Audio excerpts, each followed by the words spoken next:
talking points, we are receiving Mr. Wanah Immanuel BUMAKOR. He is the spokesperson of the Acts Agile movements of Christian Pendaikuka, and he is also a specialist in peace studies and conflict management. Thanks for accepting our invitation. Thank you very much for inviting me, I'm sure.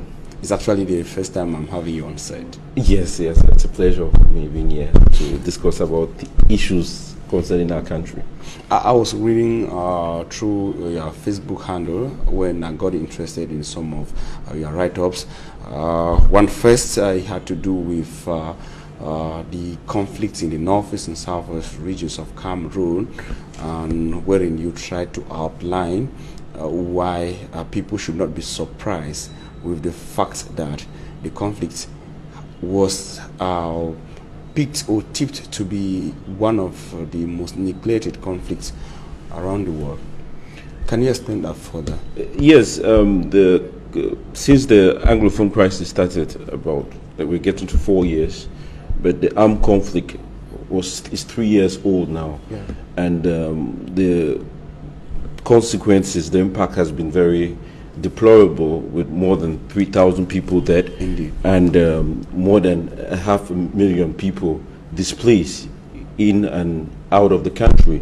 So it's really preoccupying.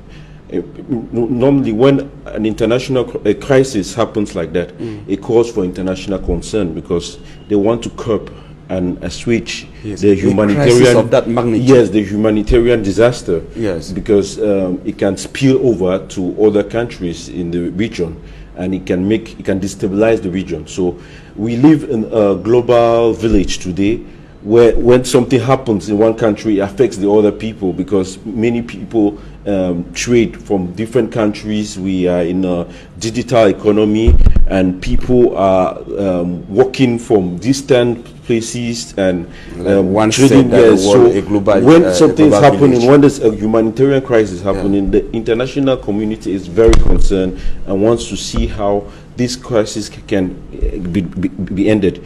But we have noticed that it has not been the case with the Cameroon, the Anglophone crisis since it started. There has been some neglect, and the Norwegian Refugee Council reported that Cameroon is one of the Anglophone crisis. Cameroon is one of the most neglected, neglected crisis in the world, humanitarian crisis, for the second year in a row. Imagine, with over 3,000 persons killed, as you indicated, and over 500,000 displaced. Normally, the crisis not having enough attention from the international community. Yes, normally we're supposed to have a meeting at the Security Council, because the UN Security Council has the mandate of trying to restore peace and stability in the world. So that's why we are surprised why up to now there has not been any meeting, and it is because the government has been playing a sort of a double game. What they are trying to do is to respond to the needs of the international community, and not to respond to the crisis, that is to the needs of the people, to solve the crisis and to make sure that there's an inclusive dialogue where there can be a sustainable peace in the country. They have not succeeded to do that, and many people are asking themselves, what is really going on?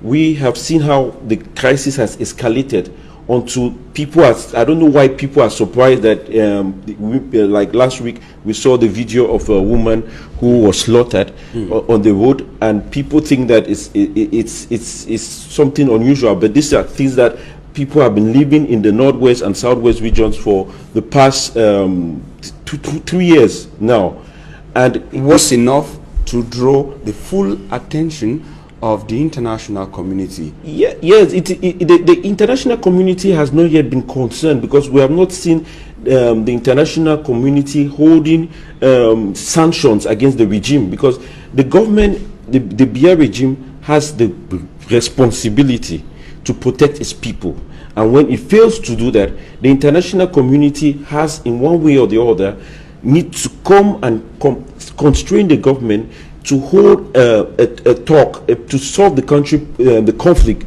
politically, so that there cannot be any violence. But we see that the conflict is now escalating to a point where things will get worse, because horrible things. Yes, because conflicts have a sequence. Yeah. They have a sequence. It's just like a patient. When a patient is diagnosed with cancer, and when you go and you don't take care of the issue immediately, it gets to the next stage. Yes, you become worse. It's just like conflicts are also like that. Once a patient is diagnosed with cancer and you give him a treatment of malaria, it's not going to make his situation better. It's going to instead be worse.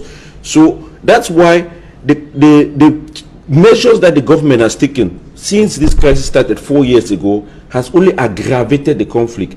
We have left from stage 1 to we are about stage 5 now. That stage 5 is where there's war and violence, and when we are in a war zone, anything can happen. It's already a war economy where people benefit now from violence, and we are expecting war crimes from both sides, that is from the military and the separatists. We are expecting genocide, ethnic cleansing. These are things that happen when we are in this kind of national conflict, which is internal conflict. With your knowledge of conflict management, you before making this important development, you made a point that people were shocked. You are surprised that people were shocked with the images we saw from Muyuka, but that is what has been the talk of the order of the day in the northwest and southwest regions of Cameroon. Probably that of Muyuka came to the limelight, but we've had such cases in north and south. That was what you said. And we are having these things we've not had, or at least we did not have at the start of this conflict, say late 2016, early 2017, and all through. But do you, with your knowledge, have reasons to conclude that as days go by, as the conflict worsens, the attention of the international community paradoxically is diminishing? It's because I won't say from a journalist perspective, we sometime in 2019 or 2018 we had like repeated statements from the US, from the UN, from the European Union. At least nothing from the African Union, from members of the US Congress, from statements from key people, things which we no longer have at this stage of the conflict, whereas the situation, the acts we see are just so horrible. That's why when the conflict begins, you need to know the actors, the key actors who are at stake. And once you know the key actors, you know the role that they have to play in the conflict. This government has an essential role to play in this conflict. And the government has been good in doing some sort of diplomacy, trying to corrupt international community, the international community, like superpowers like the United States, the France, and other key nations, so that they can give the impression that they are handling the conflict. That's why sometimes the regime, when they come and they give a fake dialogue, a masquerade called dialogue, in the Ghana National Dialogue that took place last year, they give the impression it's to sell it out to the international community that these people, they are handling the conflict, but it is not the case. That is, they are trying to manage the conflict. If you see, each time the Security Council wants to, or the international community is calling for ceasefire, the regime will make some sort of to bring up some sort of measure. Either it is the DDR, that is the demilitarization, demobilization and reintegration project, which is something which cannot come when there is no ceasefire.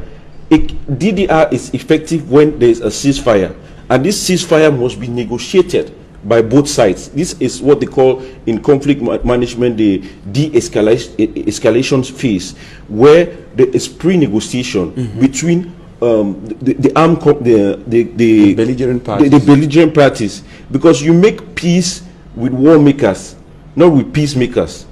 Those people who have to come on the table are people who have arms to cease the violence. We call it ceasefire because the ceasefire is because when fire is burning, for example, in the house, the first thing is to go and stop the fire and ask yourself why the cause of that fire. You cannot bring about solutions to a crisis when people are still killing each other. And there is a appeasement moment where they need to be trust building. Because when you come to a stage where two people hate each other until they can kill each other, you cannot just go and bring them together and talk. There are some measures that you need to bring them so that they can have trust. So the issue of trust and sincerity is very important before we can have any sincere dialogue. So if the regime is playing a game, because now they are the reconstruction phase, they are selling to the international community that the conflict in the Northwest has ended and they are now doing reconstruction. But we are seeing that things are not still better off in the field, in the ground, because people are still dying. And when they say there's reconstruction, it means that the international community, they are there for their own interest. That is, all these international actors, they are there for their interest. They are not there for basically for the Cameroonians. Now, if the government, you are making a very important developments in there. Now, I just want to get something clear too before as we proceed.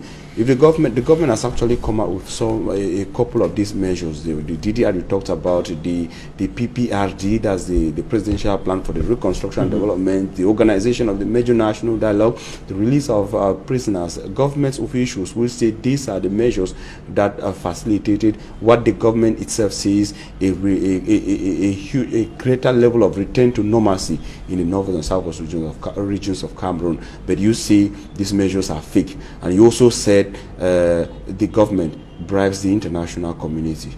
Yes, I think this government is an illegitimate government. Illegitimate government in the sense that they are not there to respond to the needs of the people. But with these measures, are these not measures enough? Well, there's a double game that this regime is playing. Okay. And I wrote an article referring to the fact that the regime is playing some sort of double game, giving the impression to the international community that there's no war, and at the same time they go to implement conflict resolution mechanisms which are not effective on the field. That is, they instead aggravate the conflict. When you say that you are organizing a dialogue and those separatists, people you're fighting against, are not present in the dialogue, who are you dialoguing with? Because for ceasefires to be effective, all the belligerent parties have to sit on the table and draw a plan that will make them to come out of this crisis. One side cannot impose on the other side. Both of them have to do it. When you talk about demilitarization, demobilization, and reintegration, the DDR, it is one side cannot decide on the other side. The actors have to come and draw a mechanism where both of them can be able to demilitarize and reintegrate these soldiers who have been caught in the armed conflicts. So when one side decides on the other side, there is issue of trust, because they don't trust.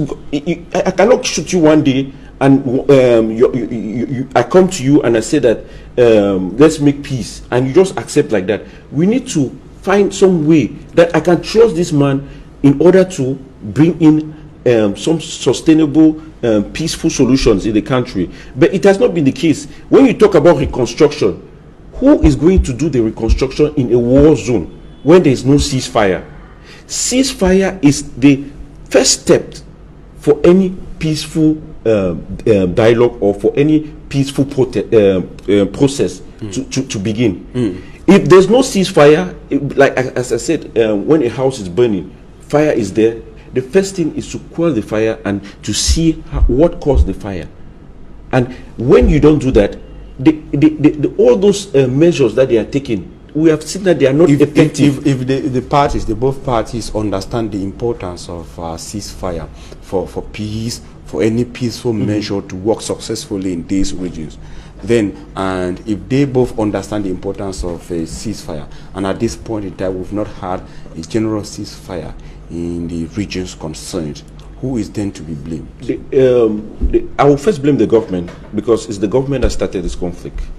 It's the government that has the responsibility to protect its people. It's the government that is there to respond to the needs of the people.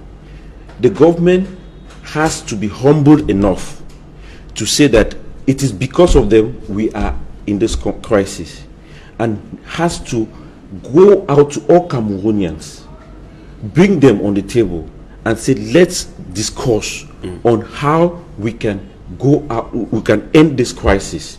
So once we are at this stage, we need to tell the government that there's an issue of sincerity. All right. Because the government gives the impression that they are there to solve the crisis, but they are not doing it. Because sincerity, it means what? Liberate all the political prisoners linked to the Anglophone crisis. If this crisis, okay, yes, that's one measure. Another one is to make sure there's effective civil liberties, where people can express their grievances without any fear of being arrested or being sent to jail. Once these measures, because these are what they call the trust building measures, once these are not put into place, we cannot have any solution to or any ceasefire, because the other side feels that they cannot obtain what they want in their own land. That is, the Anglophones feel that they are marginalized and they are not having any impact in their country. Now, at that position where somebody is supposed to do something and he is not doing it, do we still have something that can be done by the international community? The same international community that we at the start say is not being very proactive in the crisis. You also talked about the fact that there's interest. The people, different interests are at play in the crisis in the north and southwest regions of Cameroon, trying to explain that they are at least having what they want. That's probably why they are quiet. It's not, we have to know that when there's war, there are people who benefit from the war, and there are many people who don't want this war to end because they are benefit from both sides. So can the international community impose a ceasefire? It is right now. At the level we are, it is only the international community that can bring both actors to dialogue, because the international community, through the United Nations, can sanction all these actors. The problem with the government is that the government has a problem that they don't want to be at the same level as the separatist fighters, the Sisiko. That is their fear, because it will give the impression that they are not the legitimate rulers in the country. So that is, they don't want to humble themselves to dialogue, because they want to only impose their ideas on other people. So when we are at this stage, it is the international community that can force this to the government. If you don't dialogue, we are going to sanction you economically, and this is going to, and they can also force the separatists. If you don't dialogue, we are going to hold all those that is the activists in other countries who are in Europe and in the United States. So the international community has a greater role to play, because at this point we cannot even hold a dialogue in Cameroon. It must be in a neutral ground because of the matter of trust.